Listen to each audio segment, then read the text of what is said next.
Voilà, eh bien, troisième et dernière partie de cette émission avec trois dames sur le plateau que je vais vous présenter tout à l'heure. Mais d'abord, je voudrais juste vous dire que nous parlerons d'athlétisme pour cette troisième partie d'émission. Enfin, en partie, bien entendu, mais nous aurons d'autres disciplines.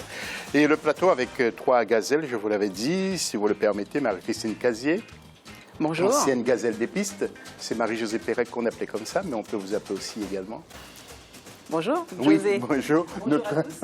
Notre grande basketteuse, Pauline Ekambi, très décontractée, toujours, et très charmante. Bonjour José, bonjour à tous. Et puis, Joël Montlouis, notre avocat. Bonjour José, je suis ravie de voir que vous avez décidé de garder le meilleur pour la fin. Il est très ému d'ailleurs. J'essaye. La question, globalement, qu'en retenez-vous de ces jeux? Réponse sur Facebook jusqu'à la fin de cette émission. Et puis, mesdames, deux images pour commencer. Tout d'abord, la boxe avec le franco-congolais. C'est Tony Yoga qui a battu l'anglais Joseph Joyce en finale, des plus de 91 kilos. Nous allons voir sur ces images. Vous savez que le jeune Tony, c'est le fils d'un ancien boxeur congolais qui s'appelait Victor Yoga. Il s'est préparé pour ce titre à l'INSEP en France, Institut national du sport et de l'expertise et de la performance, un endroit que connaît bien sûr Marie-Christine Casier. Autre image, c'est le père de Tony Yoga, c'est Victor Yoga, que vous allez voir sur le ring. Il boxait un peu plus doucement quand même que son fils. Il est en blanc.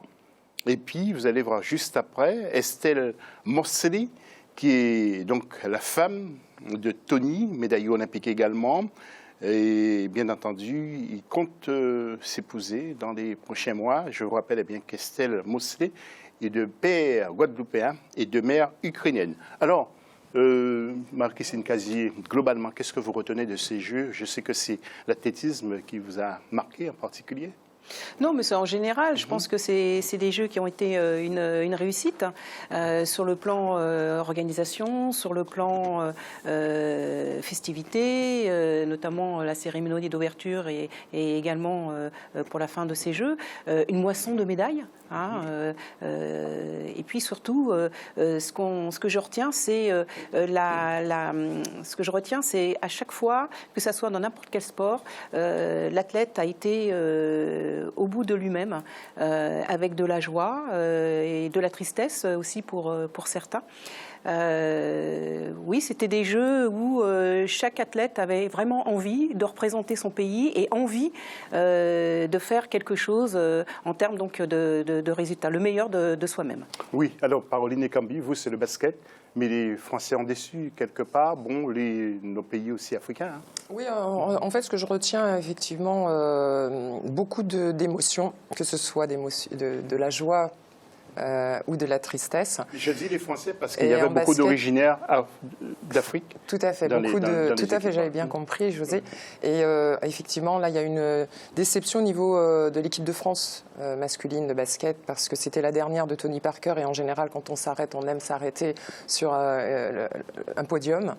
Mais bon, heureusement que tout ne se résume pas à un match. Ils nous ont fait rêver pendant plus d'une décennie. C'est une génération qui a suscité beaucoup de vocations, on va dire, qui ont beaucoup influé sur la nouvelle génération. Donc ils ont fait quand même un parcours admirable dans l'ensemble. Enfin, je dirais heureusement que la carrière ne se réduit pas à ce match, à cette défaite. Oui. Alors, vous, de votre côté, Joël Montlouis, vous l'évoquez, la perte de nos champions. Par exemple, on a vu Tony Yoga, qui est franco-congolais. Oui. Donc, c'est une perte pour le Congo, par exemple. Mais il manque des moyens. Exactement. Voilà. C'est un problème qui va être, on va dire, beaucoup plus large que la simple perte. C'est d'une part, effectivement, la problématique de la... Une fierté, c'est-à-dire? Moi, je trouve que c'est une fierté plutôt oui, aussi, que ce soit continental ou même que les enfants pour le pays dont est originaire l'athlète, le sportif, c'est effectivement une perte. Je suppose que c'est dans ce sens-là que José l'entendait.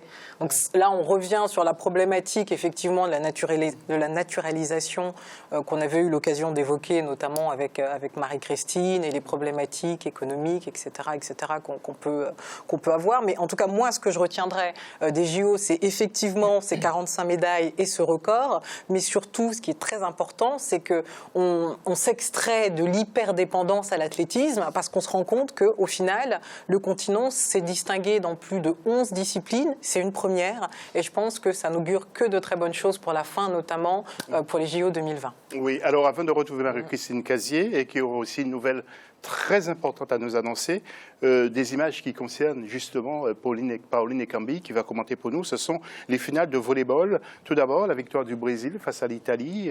Pauline, 3-7-0. Et puis nous allons voir ensuite... ce sont des filles en particulier, hein, si je vois bien, ce ne sont pas des garçons, ce sont des filles.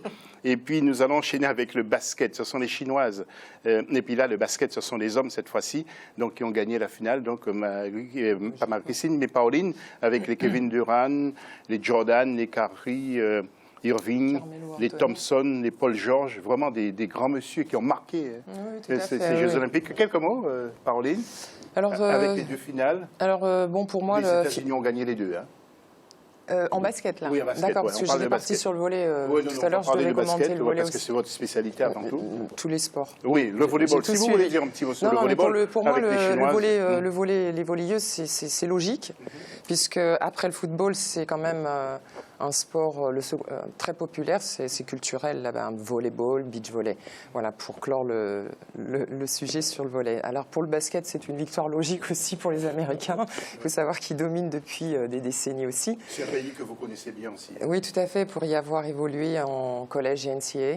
Ouais. Donc voilà, et non, mais c'est une victoire complètement logique. Et puis la Serbie, on va dire que c'est quand même se reconstruit parce que c'était quand même faisait partie de l'ex-Yougoslavie, qui était une grande nation. Je suis ravie de voir combien la Serbie a surpris. Parce qu'ils ils ont été battus par les Français. Et ce qui fait mal au cœur, c'est de se dire que ça rend encore plus triste la défaite des Français, je dirais. Voilà. Oui, tout à fait. Qui aurait pu se trouver à cette place-là en finale. Oui. Alors avant de retrouver Marie-Christine, c'est la preuve que je pense que vous êtes une grande dame par le talent, mais aussi par la taille, parce que vous avez vécu aux États-Unis, vous avez joué là-bas aussi. Merci, et donc nous allons écouter Monsieur Bach qui fait une synthèse des Jeux, c'est le président du CIO. Écoutez-le. Le CIO a montré qu'il est possible d'organiser des Jeux olympiques dans les pays qui ne sont pas au sommet du classement du PIB.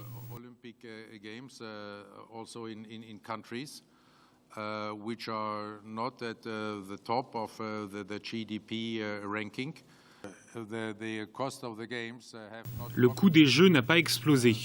Le budget du comité d'organisation semble être inférieur au devis que le comité d'organisation a fourni au CIO il y a 7 ans lorsque l'élection a eu lieu. The organizing committee provided to the IOC 7 years ago when the election. Voilà, avant de retrouver Marie-Christine, Joël Montlouis, il y a une nomination qui a été faite d'après les informations que vous avez concernant Monsieur Issa Hayatou, effectivement, ouais. qui a été, alors, qu'est-ce qui s'est passé qui a été nommé la veille, donc membre honorifique du CIO. Alors juste pour contextualiser, il a été élu en 2001 membre actif, donc c'est un mandat de 8 ans qui peut être renouvelable, mais conformément à l'article 16 de la Charte olympique, on a une date limite d'âge qui est de 70 ans, et arrivé à 70 ans, se pose la question de la sortie ou non. Donc les deux options qui étaient possibles conformément à la Charte, la première était de demander exceptionnellement, qui est une procédure un peu lourde, le report de l'âge limite pour le membre concerné, ou la deuxième option qui a été retenue, à savoir de le considérer comme membre honorifique. La conséquence, c'est qu'il est élu à vie, mais en contrepartie, il ne peut pas voter. C'est la première. Et la deuxième, c'est qu'il n'est éligible à aucun poste du CIO. Merci, Joël Montlouis, de nous avoir apporté cette information très, très précieuse pour notre continent africain. Alors, avant d'écouter Marie-Christine Casier encore, je la fais patienter un tout petit peu. Chantal Rega, qu'elle connaît très bien, originaire des Antilles, elle parle de l'évolution du sport et de l'athlétisme du côté du continent africain. Comment elle voit cette évolution? Chantal Rega. c'est vrai que il y a les Jeux d'Afrique qui sont la compétition emblématique pour est très importante pour l'Afrique, mais je pense que ça suffit pas parce que c'est pas suffisamment fréquent des compétitions de très haut niveau pour qu'il y ait des athlètes qui réussissent à haut niveau. Donc c'est important, je pense que les sportifs qui ont des objectifs de haut niveau, eh bien, puissent se déplacer pour participer à des compétitions internationales ailleurs que sur le continent africain. Et aussi, ce qui est important, c'est la volonté, en fait, une volonté politique qui permette d'engager des moyens. C'est presque la même génération que vous, hein, Chantal Rigama, qui c'est une casier. Enfin, non, mais elle est magnifique et vous aussi, vous êtes magnifique. Elle est plus jeune. Oui, on est plus jeune. Chantal Riga, elle est des années 80, donc les Jeux de Moscou, 79 même. Moi, je suis des années Séoul 88, donc il y a quand même une génération de plus de 10 ans, plus de 15 ans d'écart. Vous avez une nouvelle, vous avez une nouvelle importante à nous annoncer. Tu voulais 3 gazelles. Oui, bon, je crois que je reviendrai en fait concernant en fait la France avec ses 42 médailles. Malheureusement, pas d'or.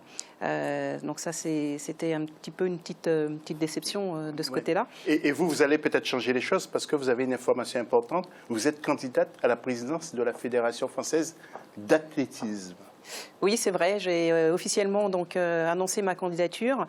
Les élections auront lieu le 17 décembre avec une présentation de chacun des projets le 29 novembre. La fédération aujourd'hui contient 300 000 licenciés, 2200 clubs et je souhaite en fait présenter une politique qui serait dans la continuité avec des améliorations notamment sur la partie haut niveau. Notamment, on a une ligue professionnelle qu'il faudra redévelopper et restructurer.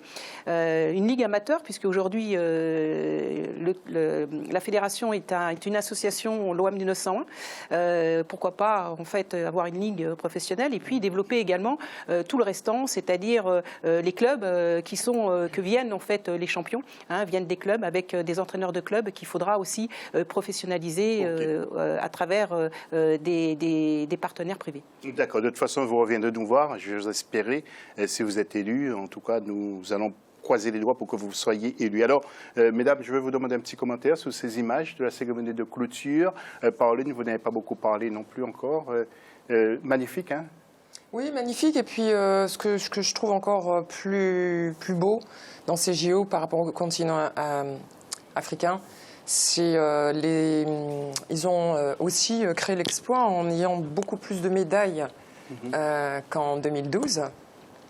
Où ils étaient à 35. Et là, je crois que Joël, tu me diras si je me trompe, ils sont dans 47. En plus, 47. Donc, c'est à souligner quand même. Oui. Et nous allons écouter quelques témoignages donc, à Rio, après cette cérémonie. Écoutez comment les gens ont vécu ces Jeux de Rio. Cette cérémonie fut merveilleuse. C'était tout ce que les Jeux de 2016 représentent. Nous avons préparé ces Jeux d'une manière excellente et nous, bénévoles, sommes très fiers du travail accompli. C'était beau, c'était émotionnel. Je suis venue avec ma mère. Je suis très fière d'être brésilienne et surtout cariocaine. C'était beau. Beau, magnifique. C'était beaucoup de plaisir et d'émotion. Émotionnant. Voilà, mesdames, nous avons à peine 1 minute pour conclure. Joël Molu, je commencerai par vous. Qu'est-ce que vous avez oublié de dire dans cette émission? Donc juste une petite chose, là ce serait plus pour 2020. Donc je serais ravie de voir Ezekiel Kamboy qui finalement n'a pas pris sa retraite donc suite à sa disqualification. Il reviendra sur le terrain pour finir sur la piste, c'est-à-dire pas devant sa télévision. Exactement. Mais au moins sur la piste. Et pas sur disqualification pour au moins repartir avec sa médaille. Voilà, donc donc il lance un défi pour Mekissi. Exactement. Merci Madame Montlouis. Pauline Cambilly. Moi, j'ai adoré les performances de certains athlètes africains sur des sports qu'on n'attendait pas, comme le javelot, comme le lancer de poids, taekwondo aussi. Et le javelot, c'est surtout celui qui, c'est mon coup de cœur, un de mes coups de cœur, c'est YouTube Man. Ce jeune athlète ivoirien qui a appris en fait le javelot sur YouTube. Sans entraîneur, il s'est formé à travers les réseaux sociaux. Donc ça, je trouve ça extraordinaire. Donc pour dire qu'il y a une telle passion, quand on est passionné comme ce jeune homme, c'est une très belle histoire qui se retrouve aujourd'hui sur le toit de l'Olympe. Merci Madame Pauline Cambilly et Marie-Christine Casier. Moi, ça ferait un grand plaisir de pouvoir partager avec l'Afrique, bien sûr, si je suis élue présidente à la Fédération française d'athlétisme, d'avoir des conventions afin de pouvoir s'entraider, notamment dans le cadre des infrastructures, notamment dans le cadre éventuellement des partenaires en fait privés, parce qu'aujourd'hui, malheureusement, les Jeux de Rio, sans avoir des partenaires privés, il n'y aurait pas eu effectivement ces Jeux dans ce déroulement. Enfin, ce que je souhaite, c'est que 11 médailles en fait concernant la partie athlétisme au niveau de l'Afrique, 6 concernant les Français. J'espère que ces médailles en athlétisme vont évoluer pour les Jeux de Tokyo en 2020. Merci mesdames, vous avez été formidables comme d'habitude et je suis sûr que c'est l'impression qu'ont eu aussi les téléspectateurs d'Africa 24. Ils en sont fiers également. Merci à tous ceux qui ont suivi cette émission. Merci aussi à tous ceux qui m'ont aidé pendant tous ces magazines des Jeux Olympiques, techniciens, scripts, etc. Et puis la direction aussi de la chaîne Africa 24. N'oubliez pas, on se retrouve peut-être dans 4 ans, je l'espère, je le souhaite, je croise les doigts. Et puis l'FC qui reprend dans quelques jours, au mois de septembre. Merci à vous et puis restez fidèles à Africa 24 dans quelques instants. D'autres infos sur notre chaîne. Salut.